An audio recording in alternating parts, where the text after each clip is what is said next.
안녕하세요. 호락호락한 신약 통독의 이준희 목사입니다. 오늘은 영상으로는 28번째, 일수로는 29번째 날이 되겠습니다. 화요일 아침입니다. 호락호락한 신약 통독하기에 참 좋은 날입니다. 이제 호락호락 해온 날보다 우리가 호락호락 할 날이 더 적어졌습니다. 고지가 이제 눈앞에 보이는데 지치지 마시고 계속해서 힘내서 말씀 읽기에 함께 해주시기를 바랍니다. 그럼 오늘 함께 읽을 말씀의 분량을 보겠습니다. 오늘은 고린도후서 1장에서부터 7장까지를 읽겠습니다. 고린도후서를 오늘부터 내일까지 이틀에 걸쳐서 읽게 되는데요. 고린도후서에 대해서 먼저 좀 알아보고 말씀을 읽도록 하겠습니다. 고린도후서는 사도 바울이 고린도전서를 기록한 후 대략 6개월에서 18개월 뒤에 쓴 것으로 보입니다.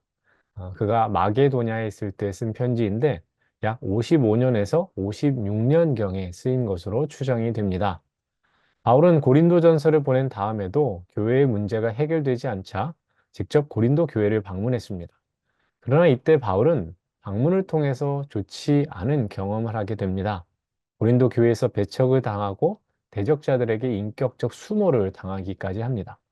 고린도에서 에베소로 돌아온 바울은 그래서 눈물의 편지를 쓰게 되는데 이 편지를 디도 편으로 보냅니다. 하지만 이 편지는 현재 남아있지는 않습니다. 다행히 디도는 고린도 교회의 대다수 성도들이 사도 바울의 그 눈물의 편지에 순종하여 회개하였다는 소식을 듣게 됩니다. 바울은 이 소식을 듣고 큰 위로를 받았습니다. 그리고 다시 고린도 교회를 향해서 편지를 쓰는데 그것이 고린도 후서입니다.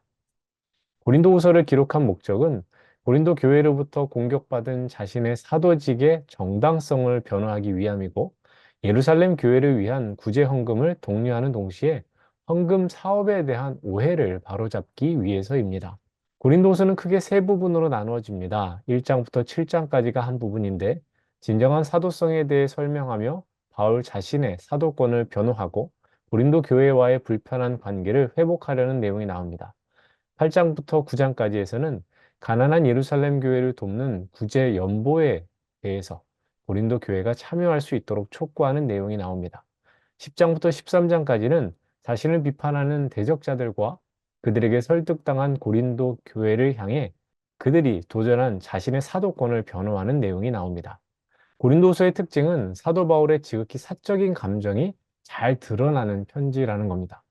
바울은 이 편지에서 다양한 감정의 표출을 통해 예수 그리스도의 복음과 교회에 대한 충심 어린 애정을 가감없이 묘사하고 있습니다.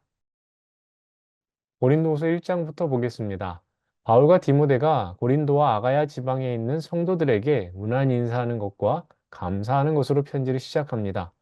복음을 증거하며 받는 환난 중에도 하나님의 넘치는 위로가 바울뿐 아니라 고린도 교회와 교인들에게도 함께 하심을 찬양합니다. 바울은 복음 전파를 위해 받는 고난을 그리스도의 십자가 고난에 비유하면서 그 고난에 동참하는 제자들이 그리스도의 부활의 영광에도 동참하게 될 것이라는 소망 때문에 위로가 된다 전하고 있습니다. 바울 자신이 고린도 교회를 방문하려고 했으나 계획이 연기된 것에 대해서도 이야기합니다. 바울의 대적자들이 바울이 계획을 변경한 것에 대해 경솔하다며 공격하였습니다. 이에 대해 자신이 경솔히 결정한 것이 아니라 다만 하나님의 인도하심을 따라 고린도 교인들을 위한 결정이었고 그들의 믿음을 주관하지 않고 그들이 스스로 믿음으로 굳게 설 수 있도록 돕기 위함이라고 합니다. 2장입니다. 2장에서 바울은 고린도 교회 방문 일정을 지체하며 눈물의 편지를 쓰게 된 이유에 대해서 말합니다. 바울은 자신이 이전에 고린도를 방문하여 고린도 교회와 성도들의 잘못을 책망했던 일을 되풀이하지 않기 위해서 고린도 방문을 연기했다고 합니다. 그리고 그들을 사랑하는 마음에서 비롯된 배려라고도 합니다. 근심하게 한 자들이 있었는데 이제는 사랑으로 용서하며 위로하여 그들을 회복시킬 것을 권면합니다. 성도는 그리스도의 향기라고 하며 이 향기를 널리 풍겨야 한다 전합니다. 그리스도의 향기는 구원받은 자들에게는 생명에 이르는 냄새가 되지만 멸망받는 자들에게는 사망의 냄새가 된다고 합니다. 세상에는 말씀을 사사로운 이익의 수단으로 사용하는 거짓 사도들이 있지만 바울 자신은 순전한 마음으로 복음을 전한다고 합니다. 3장입니다. 당시 고린도 교회에 침투한 거짓 사도들이 있었습니다. 그들은 바울이 추천서가 없다는 이유로 바울의 사도권을 공격하였습니다. 새 언약의 일꾼이 된 자신의 사도직에 대해서 바울은 고린도 교회나 다른 어떤 교회로부터 추천서가 필요하지 않다고 합니다. 왜냐하면 고린도 교인들이 바로 하나님이 그들의 마음판에 영으로 쓴 그리스도의 편지이자 바울의 사도권을 인증하는 추천서이기 때문이라고 합니다. 구약의 율법이 아닌 생명을 주는 새 언약의 일꾼인 바울이 받은 영의 직분은 구약 율법 아래에 주어진 장차 없어질 직분보다 더욱 영광스럽고 영원한 것이라고 설명합니다. 장차 우리가 함께 할 주의 영이 계신 곳에는 자유함과 영광이 있을 것임도 선포합니다. 4장입니다. 계속해서 바울은 자신의 사도권에 대해 변론합니다. 약함 속에서 고난을 무릅쓴 바울의 사역에 대해서 기록합니다. 자신이 온갖 고난을 무릅쓰고 지금까지 성실하게 복음만을 증거하였음을 토로합니다. 바울 자신은 연약하여 깨지기 쉬운 질그릇과 같은 존재이지만 그 안에는 보배와 같은 예수 그리스도의 복음이 담겨 있다고 합니다.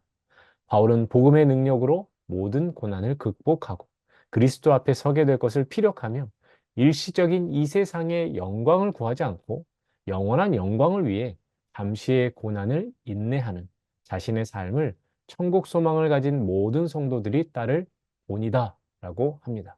5장입니다. 바울은 땅에 있는 장막집과 하늘에 있는 영원한 집을 비교하며 천국 소망을 가진 성도에게 어떤 미래가 주어지는지를 교훈합니다. 성도들이 이 땅에서 탄식하는 것은 현실의 고통스러운 삶을 벗어나고자 하는 것이 아니라 영원한 생명으로 덧입기를 바라는 것이라고 합니다. 하나님은 성령을 우리에게 주셔서 장차 누릴 영원한 생명에 대한 확신을 주신다고 강조하며 성도는 사나 죽으나 하나님만을 기쁘시게 하는 자가 되어야 한다고 합니다. 바울은 자신의 직분을 수행하는 동기가 그리스도의 강권적인 사랑임을 언급합니다. 그러면서 자신의 사도직이 사람이나 스스로에게서 난 것이 아니라 그리스도에게서 난 것임을 분명히 합니다. 그러면서 자신의 사도직의 정당성을 강조합니다. 6장입니다. 바울은 하나님과 함께 일하는 자가 된 성도들에게 하나님의 은혜를 헛되이 받지 말라고 권면합니다. 또한 바울 자신이 화목의 직분을 맡은 자로서 화목의 복음을 전하기 위해 받은 수많은 고난을 열거합니다. 그러면서 고린도 교회를 향한 바울의 마음을 이해하지 못했던 일부 고린도 교인들에게 마음을 넓혀서 바울 자신의 그 진심을 이해하고 편견을 버릴 것을 권합니다. 믿지 않는 자들과 멍에를 함께 매지 말라라고 권면을 하는데 이것으로 보아 고린도 교회에 있던 많은 문제들이 교회 안에 누룩과 같이 침투한 불신자들 때문임을 알 수 있습니다. 사도 바울이 이렇게 이야기하는 것은 불신자들과 교제하지 말아라 라고 하는 것이 아니라 그들을 받아들이기 위해 죄를 용납하며 복음의 본질을 타협해서는 안 된다라고 말하는 겁니다. 7장입니다. 바울은 7장에서 고린도 교회가 하나님을 두려워하는 가운데 거룩함을 온전히 이루어가며 하나님과의 관계를 새롭게 하고 자기와의 관계도 온전하게 만들어가기를 소망합니다. 사실 바울은 마게도냐에서 극심한 고난을 당하여서 육체가 편치 못합니다. 사방으로 환난을 당하여 밖으로는 다툼이 안으로는 두려움이 가득 찼었습니다. 그렇지만 자신이 보낸 편지를 받은 고린도 교인들 대부분이 자신의 권면을 받아들여서 회개한 사실을 디도를 통해 들었기에 바울은 넘치는 기쁨을 고린도 교회에 전한다고 합니다. 바울은 자신이 쓴 편지에서 고린도 교회가 범한 죄악을 지적하고 꾸짖었기 때문에 고린도 교인들이 그 편지로 인해 근심한 것을 알았습니다. 하지만 바울은 이렇게 말합니다. 하나님의 뜻대로 하는 근심은 후회할 것이 없는 구원에 이르게 하는 회개를 이루는 것이요. 세상 근심은 사망을 이루는 것이라. 또한 바울은 고린도 교회의 일부분이 아직도 자신을 불신하고 있다는 사실을 감안하고 있습니다. 바울은 그들을 반박하지만 사랑으로 하며 그들이 하나님의 뜻대로 한 근심을 통해서 구원에 이르기를 소망합니다. 여기까지가 오늘 함께 읽을 말씀에 대한 내용이었습니다. 그럼 오늘 함께 암송할 말씀 봅니다. 고린도후서 3장 17절입니다. 주는 영이시니 주의 영이 계신 곳에는 자유가 있느니라. 주는 주의 영이 계신 곳에는 있느니라. 영이시니 계신 자유가 있느니라. 주는 영이시니 주의 영이 계신 곳에는 자유가 있느니라. 아멘. 이 시간 여러분 기다리셨죠? 여러분의 통독 가운데 기쁨과 즐거움을 드리는 시간, 호락호락한 퀴즈, 호퀴즈 시간입니다. 바울은 자신이 깨지기 쉬운 질그릇과 같은 존재이지만 자신 안에는 이것과 같은 예수 그리스도의 복음이 담겨 있다고 합니다. 이것은 무엇인가요? 1번 보상, 2번 보배, 3번 보석, 4번 보리, 5번 보물. 오늘 제가 준비한 영상은 여기까지입니다. 언제나 그랬듯이 영상 잘 보셨다면 말씀을 읽으시고 암송도 하시고 퀴즈도 푸신 다음에 저에게 문자로 연락 주시면 감사하겠습니다. 그럼 저는 내일 아침 새로운 영상으로 여러분들 찾아뵙도록 하겠습니다. 오늘도 우리는 신약으로 꼬락꼬락 합니다. 감사합니다. 내가 능히 이겨내